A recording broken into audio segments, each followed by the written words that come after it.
민수기 13장 30절로 33절 말씀입니다. 민수기 13장 30절에서 33절 말씀, 구약성경 217면에 있습니다.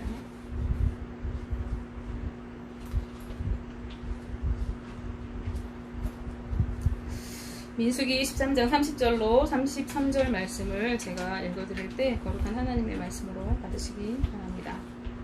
갈렙이 모세 앞에서 백성을 조용하게 하고 이르되 우리가 곧 올라가서 그 땅을 취하자 능히 이기리라 하나 그와 함께 올라갔던 사람들은 이르되 우리는 능히 올라가서 그 백성을 치지 못하리라.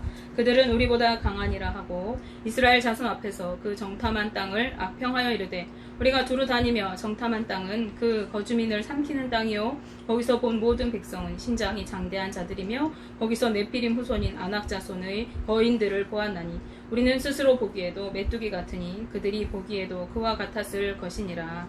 아멘. 사랑하는 하나님, 오늘도 주님을 예배드리게 하시고 또 이 시간 하나님의 말씀을 나누게 하시니 감사합니다.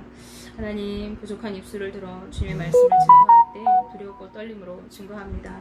하나님, 연약한 모습은 가리우시고 이 시간 말씀으로 우리를 사로잡아 주셔서 전하는 자와 듣는 자가 하나님 말씀 앞에 겸손하게 엎드리게 하시고 아멘으로 그 말씀 받게 하셔서 말씀으로 살아가는 능력의 삶이 우리 가운데 이루어질 수 있도록 축복하여 주옵소서. 예수님의 이름으로 기도합니다. 아멘. 오늘 우리가 함께 나누실 말씀은 믿음이 빛을 발할 때라는 제목입니다. 여러분 혹시 호박 좋아하십니까? 저는 호박 요리를 되게 좋아합니다. 애호박으로 하는 요리도 좋아하고 또 늙은 호박을 가지고 죽을 써먹는 것도 좋아해요.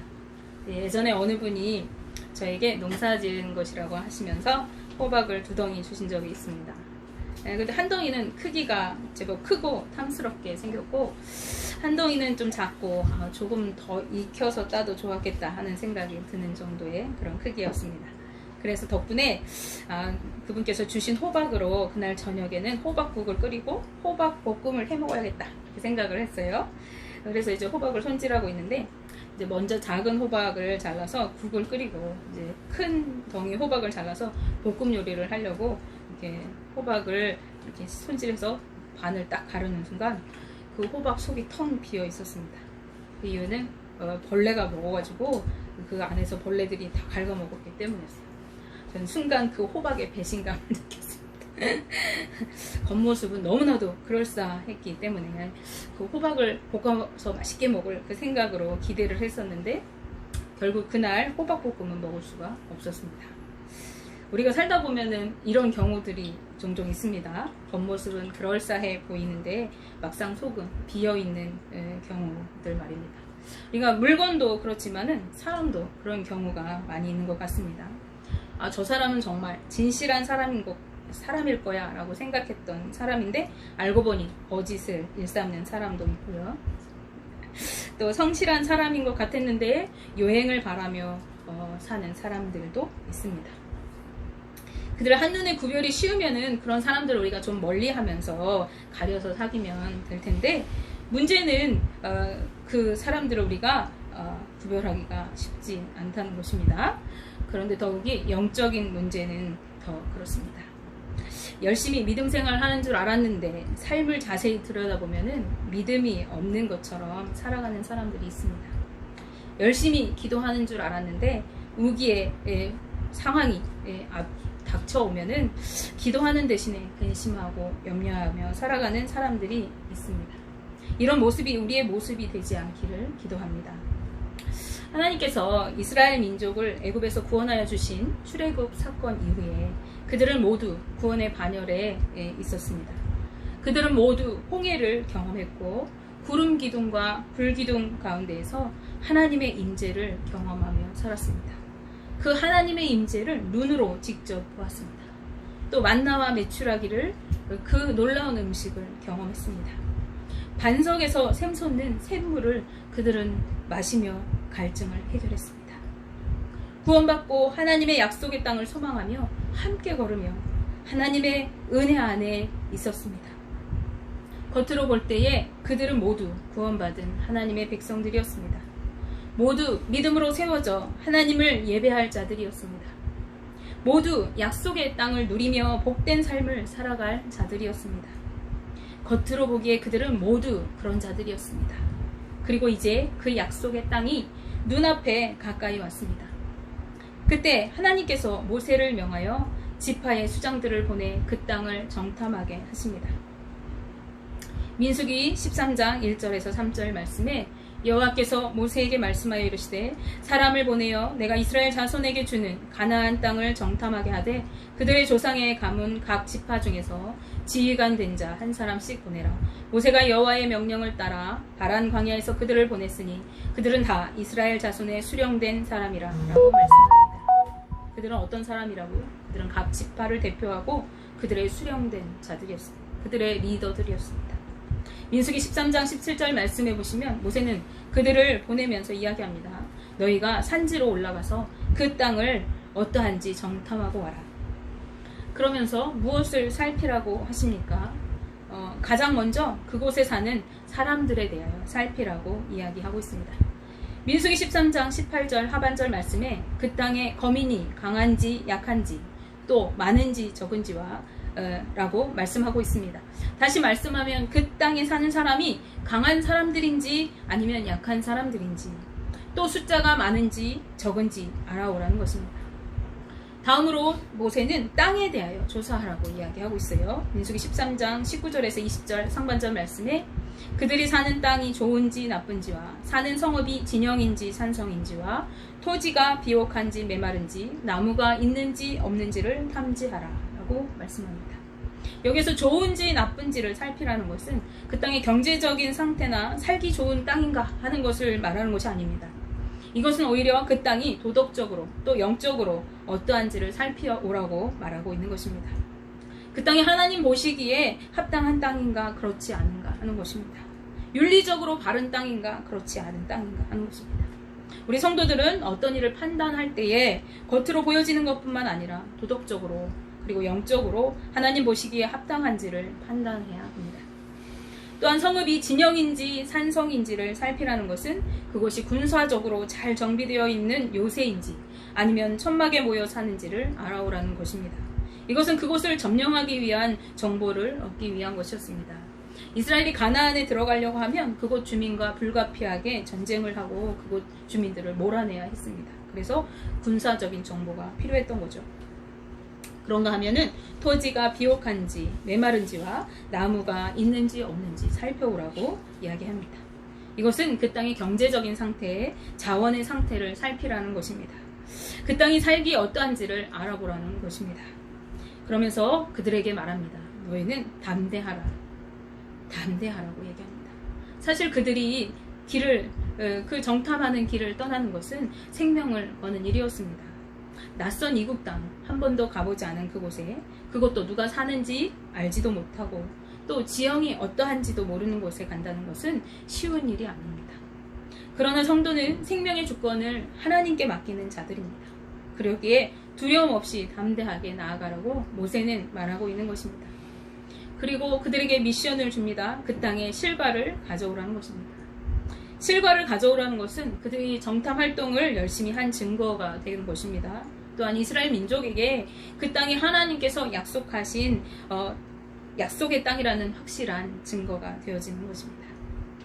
정탐꾼들은 이제 40일 동안 가나안 땅을 정탐하고 돌아왔습니다.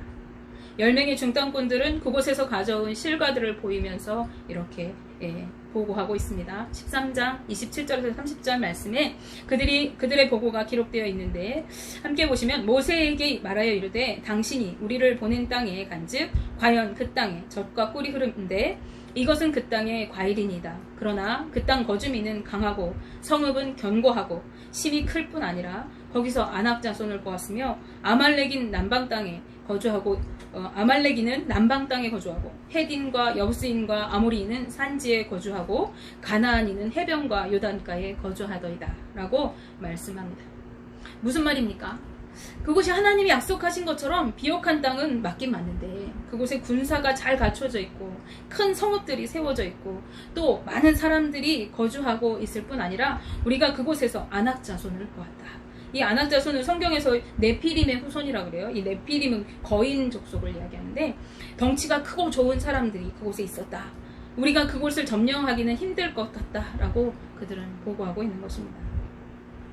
그들의 보고는 자신들의 점령할 지형과 그곳의 사정을 잘 살피고 온 것을 말하는 것이 아니라 그들의 불신앙을 변명하는 자료들에 지나지 않습니다. 큰 성읍이 있어서 정복이 어렵겠어. 군대가 너무 많아. 거주하는 사람도 많고 거기다 아낙 자손도 있는 거야. 우리는 안 될 것 같아. 그들은 하나님의 약속은 잊어버리고 현실의 벽 앞에 고개를 저으며 돌아왔습니다. 믿음의 사람 갈렙이 우리가 곧 올라가서 그 땅을 취하자, 능히 이기리라 라고 말하고 있지만 그들은 듣지 않습니다.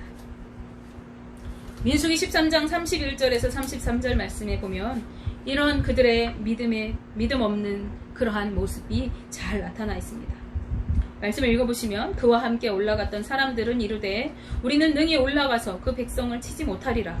그들은 우리보다 강하니라 하고 이스라엘 자손 앞에서 그 정탐한 땅을 악평하여 이르되 우리가 두루다니며 정탐한 땅은 그 거주민을 삼키는 땅이요 거기서 본 모든 백성은 신장이 장대한 자들이며 거기서 네피림 후손인 아낙 자손의 거인들을 보았나니 우리는 스스로 보기에도 메뚜기 같으니 그들이 보기에도 그와 같았을 것이니라 라고 그들은 말하고 있어요. 내가 보기에도 우리가 그들 앞에서 너무 메뚜기같이 보잘것없는데 그들이 보기에 우리 얼마나 우습겠어 라고 이야기하고 있는 거죠. 이것은 하나님의 약속을 받은 백성임에도 그들이 현실의 문제 앞에서 나약해진 모습을 나타내고 있는 것입니다. 가끔 가다가 어떤 문제들 앞에서 이렇게 이야기하는 분들을 만나곤 합니다. 아휴, 살기가 너무 힘들어. 어떻게 해야 할지 모르겠어 라고 말씀하는 분들이 있어요. 그때 제가 얘기합니다. 우리 함께 기도해요. 우리 하나님은 능력의 하나님이세요. 이렇게 권면하면요. 이런 대답이 돌아오곤 합니다. 그러게 기도해야 하는데 근데 기도는 해도 어떻게 해야 할지 도무지 답이 나오질 않는 것 같아. 답이 없는 것 같아. 이렇게 답하는 거죠. 참 안타까운 이야기입니다. 기도는 하면서도 믿음이 없는 것입니다. 과연 이분은 누구에게 어떤 기도를 한 것일까요? 믿음이 없는 이런 불신앙은 우리의 신앙을 병들게 합니다. 10명의 정탐꾼이 이렇게 불신앙의 정탐복으로 백성을 불안하게 했습니다.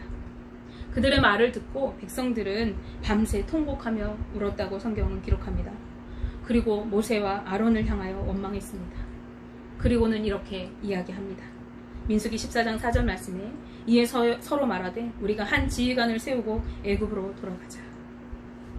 백성들이 이제 소망이 없는 거예요. 가나안 땅 우리가 갈 수 없겠다. 거기에는 아주 군사력도 대단하고 큰 성읍인데다가 거기에 거인들이 살고 우리는 그들의 앞에 메뚜기밖에 안 돼 라고 말하는 그들의 말을 듣고 밤새 울고 이스라엘 백성들이 내린 결론이 야, 우리가 모세와 아론 못 믿겠다. 여기까지 우리를 이끌고 왔는데 우리 못 믿을 수가 없다. 우리 지휘자를 하나 세워서 애굽으로 다시 돌아가자 라는 결론을 내렸다는 거예요. 그런데 이때 다르게 말하는 사람이 있었습니다. 바로 우리가 잘 알고 있는 갈렙과 여호수아입니다. 그들은 자신들의 옷을 찢고 회개하였습니다.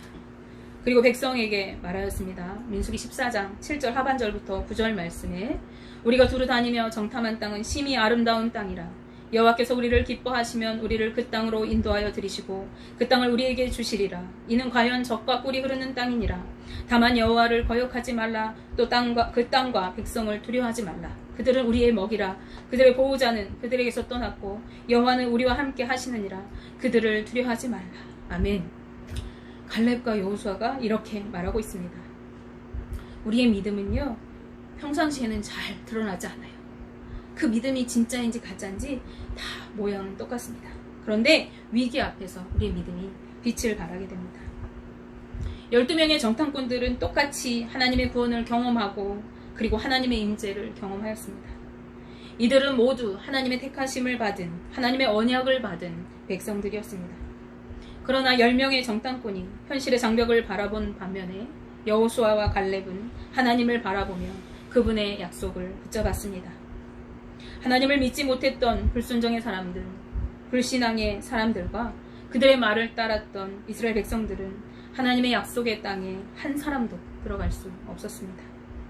그러나 하나님을 믿고 그분을 바라보았던 여호수아 갈렙은 약속의 땅을 누리게 되며 그 자손이 그 땅을 누리게 될 것이라는 약속도 받았습니다.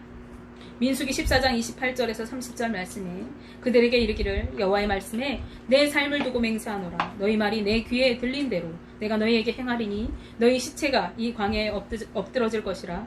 너희 중에서 20세 이상으로서 계수된 자 곧 나를 원망한 자 전부가 여분네의 아들 갈렙과 눈의 아들 여호수아 외에는 내가 맹세하여 너희에게 살게 하리라 한 땅에 결단코 들어가지 못하리라. 아멘. 하나님이 이렇게 말씀하십니다. 성도 여러분, 지금은 위기의 때입니다. 코로나로 인하여서 예배가 자유롭지 못하고 하나님께 기도하는 장소를 찾느라고 방황하는 사람들도 있습니다. 그러나 또한 지금은 우리의 믿음이 빛을 발할 때입니다. 눈앞의 현실을 바라보는 것이 아니라 그 너머에 계신 하나님을 바라보면서 믿음으로 승리하는 우리 모두가 되시기를 주님의 이름으로